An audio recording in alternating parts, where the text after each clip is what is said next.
vlog. Thank you for viewing my channel. Today, I want to share a deeply touching incident involving my cousin's friend, whom I'll refer to as Zahid. It's a pseudonym, of course. So, as the story goes, it took place around 1999 or 2000 when Zahid used to stay at our house. At that time, I was in 6th or 7th grade, and Zahid was a nearly high school student. His school was about 6 to 7 kilometers away, and during the rainy season, the roads were often in poor condition, which would make the travel arrangement really difficult. As a result, a lot of students from those areas would stay in different homes in our locality. Zahid at some point started preparing for his high school examination and stayed in one of our 2 rooms, one on the north side and one on the south side, with a large yard in between. For the first few nights, Zahid and I shared the room on the south side. However, he often studied late into the night, which disturbed my sleep, so I moved to the north side. Zahid would stay alone in the south room, which was quite far from the washroom.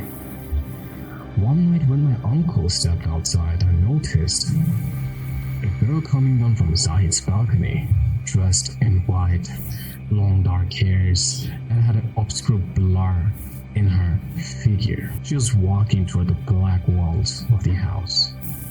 This immediately made Uncle curious about her destination, where she was going or where she was headed. So when he followed her, he found that there was no trace of the girl. Indeed, it was eerily quiet, and it was impossible for a girl to climb up a wall that high. At some point, he saw Zahid was peeking through the window, seemingly unaware of the girl. The next day, my uncle forgot about the incident due to his busy schedule, which makes sense as he is a businessman. The following night, my grandmother went outside and saw someone sprinting away from the south side of the house, jumping over the wall.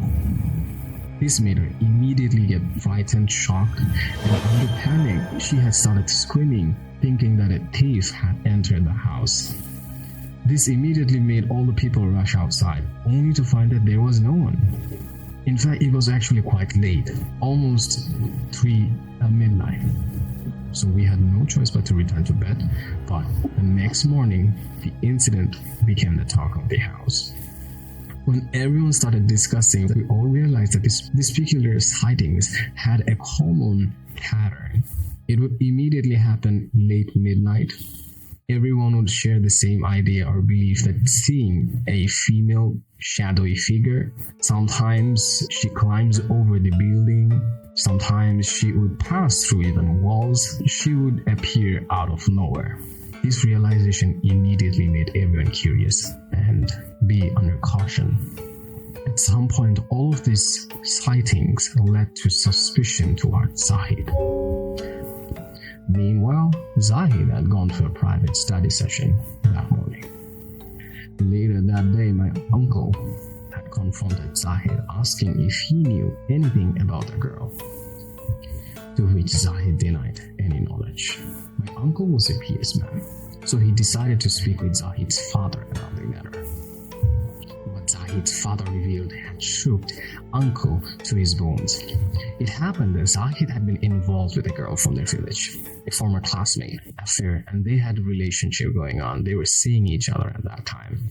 And Zahid's father had intended to warn the girl's father about the relationship, hoping that this would prevent any further issues.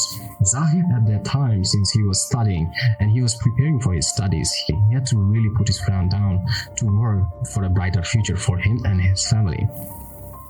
At the same time, the girl was from a very disciplined family, and so at some point when Zahid's father decided to confront the girl also had to get her priorities straight up. Realizing that the 2 lovebirds were meant for each other and that their bond, their love, was irreplaceable, they decided to still see each other despite the obstacles and consequences they were facing. But at some point, when Zahid's father noticed Zahid hanging out with the girl again, he decided to confront the girl's father and her family, who was furious about this relationship. And so, at some point when Zahid's father pushed really hard, this made the girl's grandfather really angry. Since he was a very renowned tantri, very renowned Kobiraj, someone who has profound knowledge to dabble with the arts of occult, he did not take those words very lightly. And so, when the girl realized that, she decided that she would not live a life like this without her lover. And so, she committed a very tragic act. She drank poison and committed suicide. I even attended her funeral to offer condolences to her family. To which, during that time, when I met the girl's grandfather, he had warned me strictly, with anger and hatred in his eyes, that he would never let Zahid and his family live in peace, vowing to ruin them forever. Knowing what kind of a man his grandfather was, I became deeply concerned. I have known a history of his grandfather doing all sorts of black magic rituals, doing black arts, which has caused numerous levels of problems to a lot of families in that rural area, in that village area. So he was quite infamous. To calm the situation, as Zahid was with me, I took Zahid home. So everything seemed fine. Everything was okay until one night I stepped outside and saw a girl sitting in front of Zahid's house with terrifying, really vibe about her. When I approached her with concern, she vanished into thin air just like that. As far as I could see, she was neither a human nor a shadowy figure, but she was kind of like an image, obscured in reality. It was really hard to define it. This made me terrified, and I sought help from a well-known Kobiraj in a nearby village. When I shared the entire story with him, he gave me a talisman and instructed me to close the house on the following Tuesday night by performing a ritual. So that night, after closing the house by performing those rituals, those talis, those talents, in those ceilings, more strange, weird occurrences unfolded. Zahid's mother saw the crying figure again, and we would hear loud banging noises every night at the door. Windows opening up automatically, even when there's no weather on the streets, someone running over the walls at midnight. So this was causing a lot of disturbances. Zahid's mother saw the crying figure again, and when she ran away, I returned to the Kobiraj for guidance. He explained that the disturbance were linked to Zahid's outings and warned it was a really powerful black magic and that no one could help him with this case. We visited multiple Kobiraj after that, but nothing seemed to have ever worked, and the haunting continued.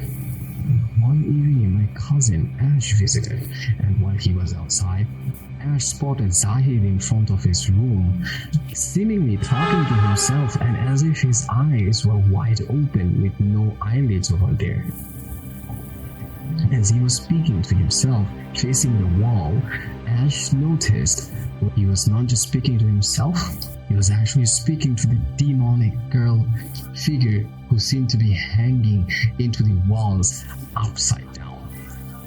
Her eyes bloody red with a painful smile. Seeing this in an instant, Ash fell into the ground and the demonic figure immediately disappeared into the shadows. We rushed to Zahid's room and found that both Ash and Zahid was unconscious. Quickly brought them inside, splashed water on their face, tried to revive them, but both remained unresponsive, while on the other hand, Ash was suffering from severe fever. My elder uncle took him to a Kobiraj, along with my grandfather and father. The Kobiraj examined Ash and upon seeing the white hair, provided him with the charms and instructed us to take Zahid along with the 3-horned fish. The fish were to be broken into pieces and the charms were to be hung on a tree in an abandoned house. After following these instructions, finally experienced peace and the haunting had subsided. About 6 months later, After his exams, Zahid left our house. Although he was my cousin's friend, he visited us frequently over the years. One day I ran into Zahid, who was now happily working with a renowned company and had a family of his own with 2 children. He assured to me that after those troubling times, he had not faced any other further issues. This is one of the stories I wanted to share with you. If you've enjoyed it, please let me know your comments down below. Let me know your thoughts. Let me know what you guys think. But ultimately, I believe in this story we get to realize that at the end of the day, there's always light at the end of the tunnel.